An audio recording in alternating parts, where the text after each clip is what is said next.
Nosso irmão Gerson vai estar ministrando a palavra nesta manhã. Dispensa comentário, porque ele já ministrou aqui na igreja.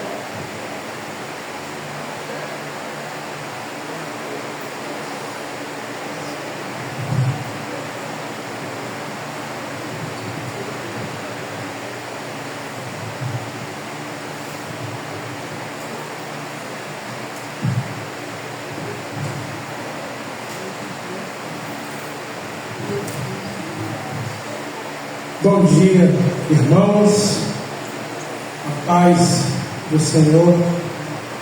É muito bom estar mais uma vez com os irmãos para ouvirmos a palavra do nosso Deus. Eu vou aproveitar que o pastor Levino está aqui, eu vou contar um segredo para você. Eu ia pregar no ano passado, mas o pastor se confundiu com as datas. Nós tínhamos combinado de ser o último domingo do mês, só que como o último domingo foi em 25, então o pastor achou que tinha mais um domingo e acabou que esqueceu de mim. Aí domingo, quando terminou a escola, eu falei: pastor, você esqueceu de mim? Ele: não, ainda falta um domingo. Hoje é o último domingo. Mas se Deus fez dessa forma, então é porque era para pegar o domingo, né?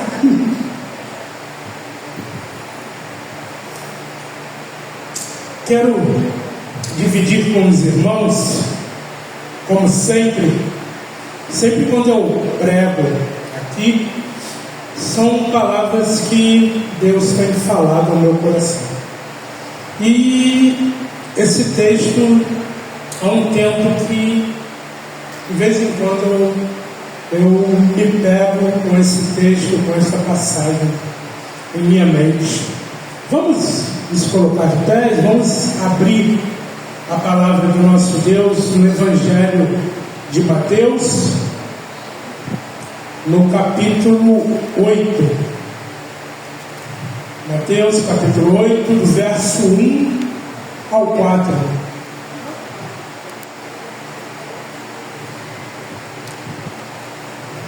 Mateus capítulo 8, do 1 ao 4. Todos acharam? Então vamos ler a palavra do nosso Deus. Ora, descendo ele do monte, grandes multidões o seguiram. E eis que um leproso, tendo se aproximado, adorou, dizendo: Senhor, se quiseres, podes purificar-me.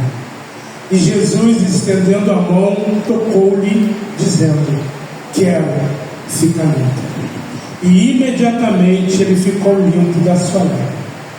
Disse-lhe então Jesus: olha, não o digas a ninguém, mas vai mostrar-te ao sacerdote e fazer a oferta que Moisés ordenou para servir de testemunho ao povo. Amém. Oremos. Senhor Deus, eterno Pai, estamos em tua presença, Senhor, te agradecendo por esta oportunidade de estar em tua casa, em comunhão com os nossos irmãos, lhe prestando culto. Te pedimos agora, Senhor, que tu possa falar aos nossos corações.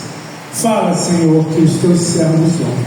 É o que nós te pedimos no santo nome de Jesus. Amém. A igreja pode se sentar. Como disse, esse é um texto que tem falado constantemente no meu coração. Nós vemos aqui nesse texto o primeiro milagre de Jesus após o Sermão do Monte, ou também conhecido, como o Sermão das Bem-aventuranças. No capítulo 7, um capítulo antes, 2 versículos antes desse, quando aqui no capítulo 7, no verso 28 e 29, diz assim: o fim do Sermão do Monte. Quando Jesus acabou de proferir essas palavras, estavam as multidões maravilhadas da sua doutrina, porque ele ensinava como quem tem autoridade e não como os escribas. O ensino dos escribas e os fariseus na época de Jesus, ele era um ensino vazio de significado.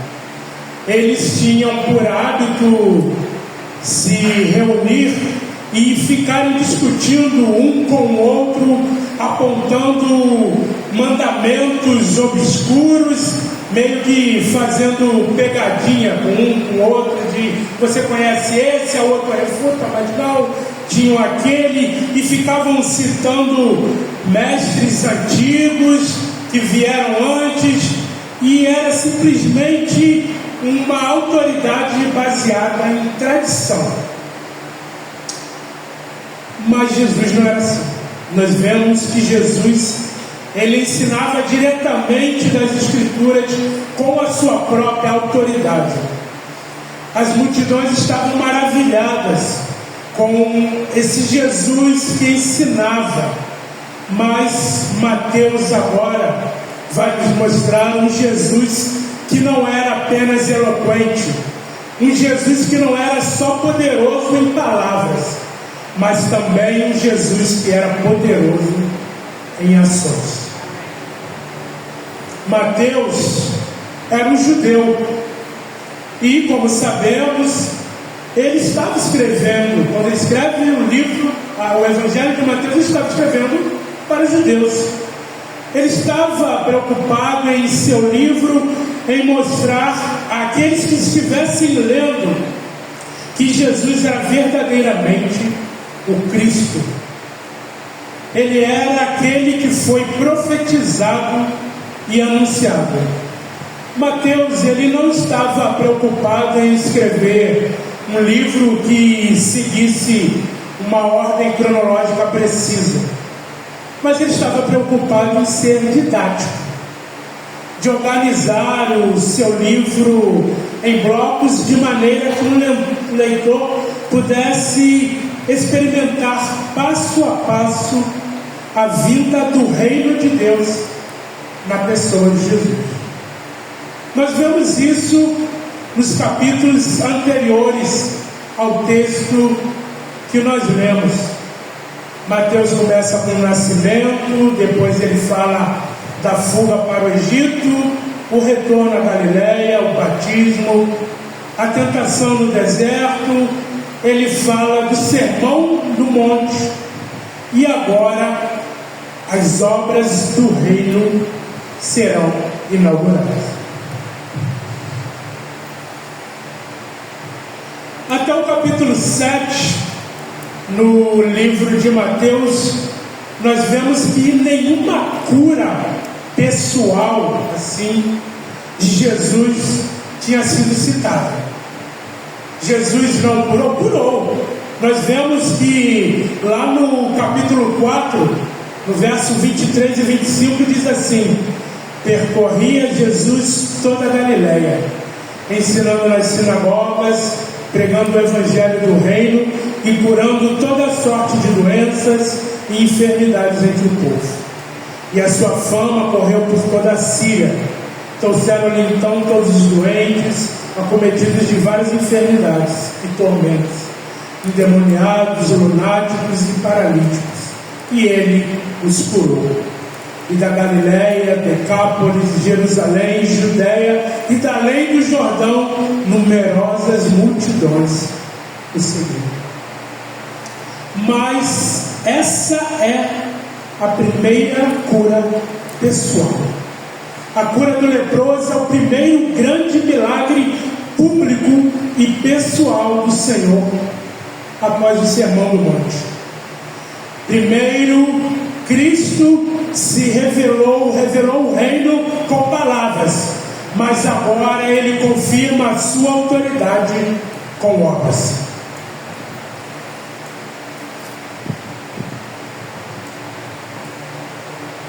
A lepra, ou sarat, no original, eu espero que o meu hebraico esteja bom. Sarat, no original dos tempos bíblicos, ela era diferente da lepra que conhecemos hoje, chamada de hanseníase. Ela era um conjunto de diversas doenças altamente contagiosas que se manifestavam na pele do indivíduo, como nós lemos lá em Levíticos 13 e 14. Mas ela não era só isso, ela também podia contaminar roupas e até casas. Podiam ser contaminadas de uma forma de mofo, ao ponto de, dependendo da contaminação, eles tacarem fogo na casa inteira, por causa disso. Havia um medo, realmente, daquela doença, porque ela não tinha só uma dimensão física, ela tinha uma dimensão espiritual e social. Ela era chamada de o açoite de Deus, sendo visto diversas vezes no Velho Testamento como punição pelo pecado do homem. Nós vemos isso no caso de Miriam e sua rebeldia contra Moisés. Nós vemos isso no caso do rei Uzias, que quis queimar incenso no lugar do sacerdote. E nós vemos isso no caso do moço lá de Eliseu, que quis cobrar pela cura que havia sido feita por Deus a Naamã. Então, para o judeu, a lepra era algo não só físico, mas espiritual. Aquele que era cometido pela lepra devia ser isolado, afastado de sua família e do povo. O leproso não podia mais adorar no templo ou ter a segurança de viver na cidade, protegido junto aos seus. Ele deveria viver em lugares ermos, amaldiçoado. Era proibido de tocar em qualquer pessoa. Ele deveria andar com roupas que possuíam sinos, para que ele avisasse aos outros quando ele estivesse chegando, para que as pessoas simplesmente se afastassem. E se por acaso ele tivesse que transitar ou ir em algum lugar onde outras pessoas passassem, toda vez que ele visse alguém, ele deveria gritar: impuro, impuro, para que todos fugissem dele. Viver com lepra era uma existência miserável. Eu lembro da época da pandemia, quando muitos tiveram problemas psicológicos sérios por conta do isolamento. Agora imagine a condição daquele homem. Não era à toa que a lepra era conhecida como a morte em vida. Certamente aquele homem tinha ouvido dos milagres de Jesus. Esse milagre aparece nos 3 evangelhos sinóticos. Ele aparece em Mateus, ele aparece em Marcos e ele aparece em Lucas. E em Lucas é dito que aquele homem tinha sua pele tomada pela lepra. Lucas, como um médico, queria ressaltar que aquele homem estava em estado avançado da doença e até mesmo em estado terminal. Não havia mais a possibilidade de uma cura para aquele homem. Ele estava deformado, impuro, fétido. A lepra, ela começava como uma mancha na pele e depois começava a gangrenar as extremidades do corpo. Os dedos dos pés e das mãos se atrofiavam e posteriormente eram perdidos, necrosados. O rosto começava a reter líquidos e edemas que fazia o rosto da pessoa ter um aspecto leonino, como eles chamavam. As cartilagens apodreciam, fazendo com que se perdesse o nariz e as orelhas. E por fim a carne criava feridas abertas que fediam a podridão. Era algo horrendo. Ele certamente sabia, como mostrado no caso de Miriam e Naamã, que só Deus podia curá-lo. Mas ele tinha uma certeza em seu coração. Ele tinha certeza que Jesus era o próprio Deus.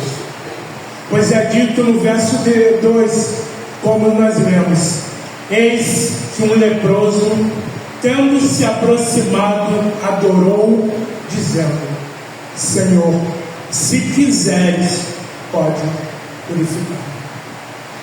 Aquele homem era um judeu, e como judeu ele foi ensinado desde muito novo que só Deus pode ser adorado. Mas ele tinha uma convicção que estava diante do próprio Deus encarnado. Por isso que ele não hesita em nenhum momento em adorar o nosso Deus. O corpo daquele homem estava tomado pela lepra. Há muito ele tinha perdido o convívio com as pessoas. Agora ele era um impuro, um morto-vivo. Ele não tinha mais nada além da esperança em Cristo Jesus. Aproximar-se, um leproso aproximar-se de alguém deliberadamente, como ele iria fazer, poderia condená-lo ao apedrejamento. Mas aquele homem, com certeza, não temia mais a morte, pois ele sabia que só Jesus podia purificar. Eu imagino, irmãos, Jesus descendo do monte, acompanhado por aquela multidão, e então aquele leproso vem ao seu encontro. Eu imagino as pessoas ouvindo os sinos, e então um deve ter avisado para o outro que um leproso estava por perto, e deve ter sido aquela correria, as pessoas se afastando, correndo horrorizadas. Mas Jesus, como diz lá em Marcos 1,41, Jesus profundamente compadecido por aquele homem, Jesus espera que aquele homem, que naquele estado que estava, com certeza se locomovia com dificuldade, com certeza era fácil para qualquer um se afastar dele. Jesus poderia ter feito se quisesse, mas Jesus espera para que ele, naquela condição, se aproximasse. Ele então adora Jesus e o chama de Senhor. Essa, irmão, é uma confissão implícita da autoridade messiânica do Mestre. O título dado a Deus no Antigo Testamento, Senhor, é aqui colocado na pessoa de Jesus.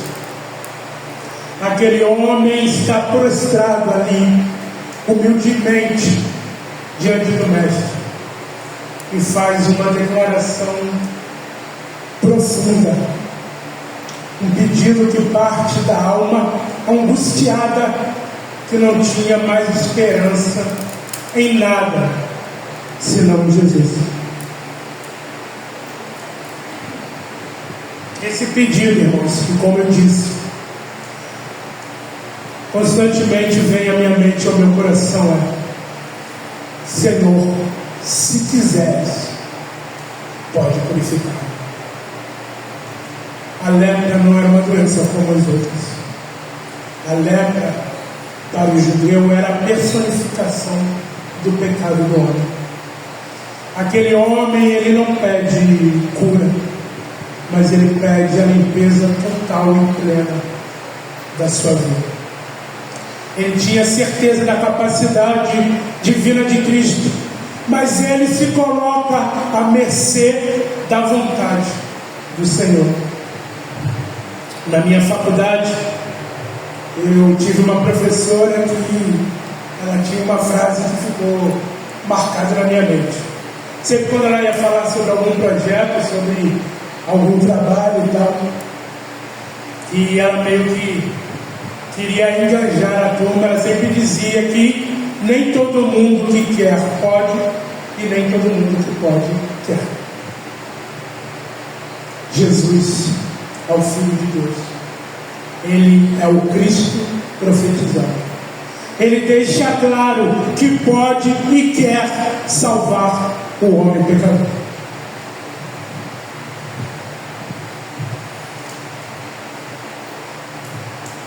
Jesus, então, opera sobre aquele homem 3 coisas. Verso 3: E Jesus, estendendo a mão, tocou-lhe, dizendo: quero, fica limpo. E imediatamente ele ficou limpo da sua lepra. A primeira cura que Jesus ministra sobre aquele homem é a cura sentimental. Jesus toca aquele homem com seu toque de amor e de compaixão. Nós vemos que logo após essa cura, já no verso 5 aqui do capítulo 8, nós vemos que Jesus cura o servo do centurião de longe, com uma palavra. Jesus não precisava tocar aquele homem leproso, mas o seu amor e compaixão o leva a tocar aquele homem. Isso era chocante naquele contexto judaico. Tocar um leproso tornava você um imundo. Um escriba, um rabino nunca tocaria um leproso, nunca se aproximaria dele. Mas Jesus não é contaminado pela impureza daquele homem. Ao contrário, ele purifica o imundo. No Antigo Testamento vemos que só Deus podia curar a lepra, e Jesus, com a autoridade divina, pode purificar aquele homem.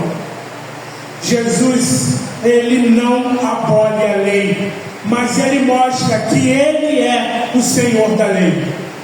Jesus toca aquele homem não porque ele precisasse, mas porque ele queria tocar aquele que não podia muito tocar ninguém.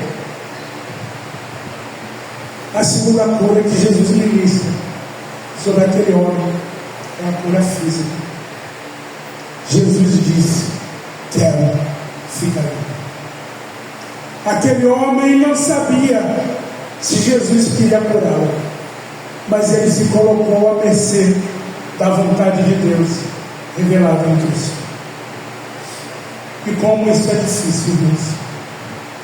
Como nós vemos nos dias de hoje, é mais fácil sair por aí dizendo: eu determino, ou Deus é obrigado a te abençoar.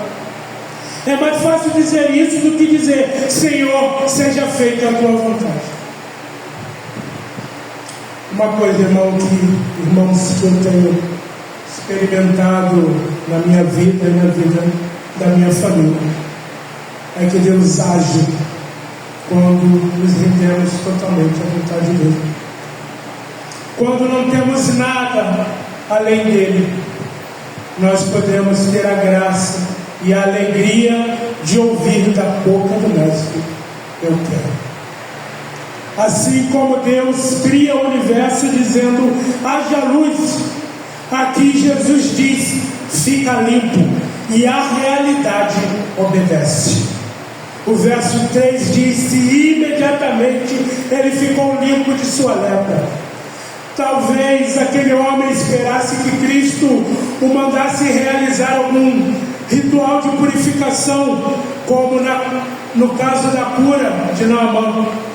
Mas, para a surpresa de todos, o seu corpo foi restaurado imediatamente. A cura foi instantânea. Ele agora estava limpo.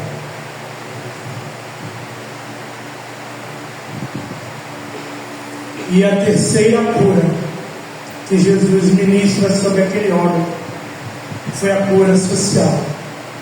Verso 4, disse-lhe então Jesus: olha, não o digas a ninguém, mas vai mostrar-se ao sacerdote e fazer a oferta que Moisés ordenou, para servir de testemunho ao povo.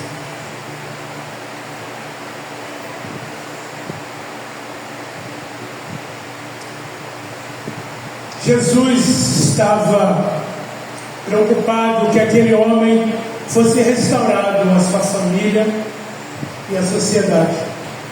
Assim como era o sacerdote que determinava que alguém estava contaminado com a lepra e que deveria ser tirado no meio do povo, era o sacerdote que determinava que alguém estava curado. Haveria então todo um ritual para que ele pudesse ser introduzido à sociedade.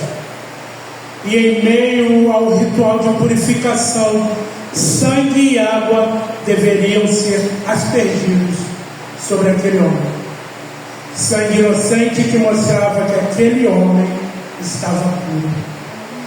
Assim também, através do sangue de Cristo vertido na cruz, que foi derramado por nós, irmãos, somos purificados da lepra do pecado. Então, purificado, aquele homem podia voltar a fazer parte do seu povo, de sua cidade, de sua família. E nós também, purificados em Cristo, podemos fazer parte do povo de Deus. Podemos entrar em sua cidade santa e fazer parte da família de Deus como filhos da adoção do Pai. Jesus estava restaurando aquele homem por completo. Ele o cura emocionalmente ao tocá-lo. Ele cura fisicamente ao limpá-lo.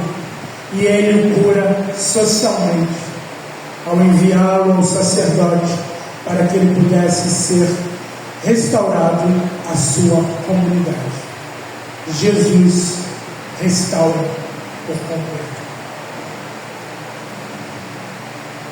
Jesus, no verso 4, ele pede que aquele homem não contasse daquele milagre a ninguém. Mas aqui, em Mateus não fala, mas quando nós lemos esse mesmo relato lá em Marcos e em Lucas, nós vemos que ele não consegue se conter. Ele sai e conta às pessoas, antes de chegar ao sacerdote, o que Jesus tinha feito por ele. E eu acredito que eu e você também acabaremos contando. Afinal, como não contar um milagre tão grandioso que Jesus tinha operado na vida daquele homem? Como não contar quando aquele homem passasse por alguém e alguém o perguntasse aonde ele ia tão apressado? Como não dizer? Mas só o sacerdote podia atestar que aquele homem estava curado. E Jesus não abole a lei, mas ele o cumpre. Ao contrário do que alguns hoje em dia querem divulgar, que o cristianismo nasceu de uma anarquia religiosa. Não, o cristianismo nasceu do cumprimento da lei de maneira verdadeira e não apenas com palavras. A lei foi instituída por Deus e Cristo honra a estrutura que Deus instituiu, pois Ele é o sumo sacerdote. O homem purificado da lepra era algo que aqueles sacerdotes com certeza não viam naqueles tempos. Algo assim só evidenciaria a autoridade de Cristo. Eu imagino no tempo os líderes religiosos perguntando como aquele homem havia sido curado de lepra. Como assim isso era possível? Ele teria de contar-lhes que Jesus, o Nazareno, o havia curado com um simples toque de sua mão, que ele teria dado uma ordem com autoridade, e a cura foi instantânea. Os sacerdotes não teriam outra alternativa senão reconhecer o poder de Jesus. Eles não puderam refutar aquela prova que estava ali diante deles, um ex-leproso. Ninguém tinha essa capacidade de refutar aquilo que estava claro diante deles. O homem estava totalmente curado.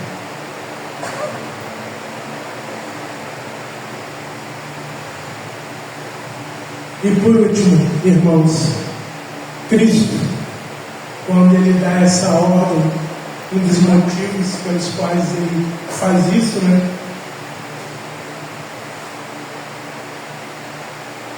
é que Cristo não queria ser um político sensacionalista. Cristo não queria que os seus milagres dominassem a narrativa, com o povo buscando apenas por curas físicas. Mas Jesus, ele queria que sua identidade fosse revelada na cruz e na ressurreição. É incrível como neste pequeno trecho, nesses 4 versículos, nós temos o Evangelho condensado. Nós temos aqui o ser humano impuro, pecador, se aproximando de Cristo. Cristo não o rejeita, mas vai ao seu encontro e o toca. E então a graça então restaura o impuro pecador completamente. Não importa, irmãos, o quão tomados estejamos pela lepra do pecado, nós devemos nos colocar totalmente no centro da vontade de Deus, e só assim, prostrados, rendidos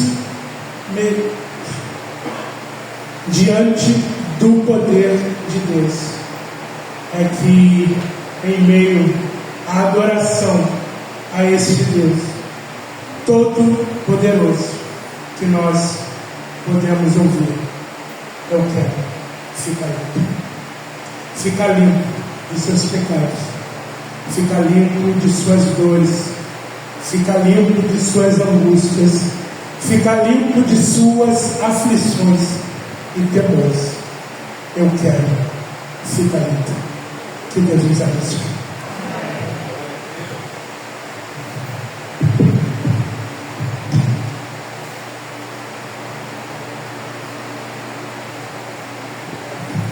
Obrigado, irmão Gerson. Queria que você ficasse de pé, meu irmão. O mesmo Jesus que operou esse milagre na vida desse leproso, é o Jesus que está aqui nessa manhã. E que você possa falar agora também: Senhor, purifica-me. Senhor, se quiseres, tu pode me curar também nessa manhã. Eu queria que você colocasse sua mão no seu coração. Lembre do seu drama, da sua necessidade agora. Querido Deus, primeiramente, ó Deus, eu quero te agradecer pela mensagem, pela palavra inspirada pelo teu Santo Espírito, dita aqui pelo teu servo, nosso querido irmão Gerson. Diante desse fato ocorrido,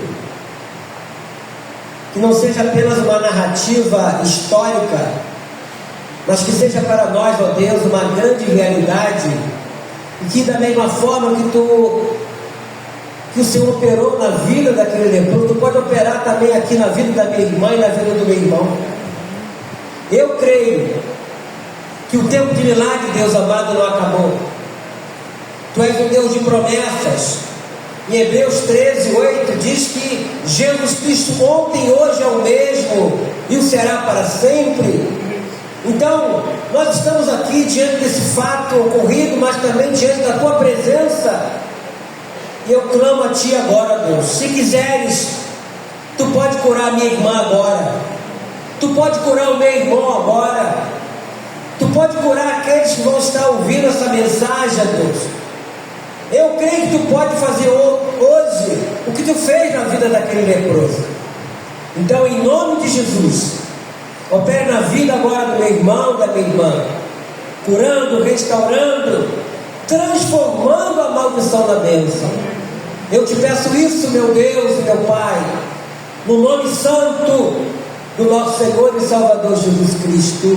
E que toda a igreja diga amém. Dê uma salva de palmas para o nosso Senhor Jesus. Se você creu, você recebeu. Tudo é possível ao que crê. Amém? Podem sentar.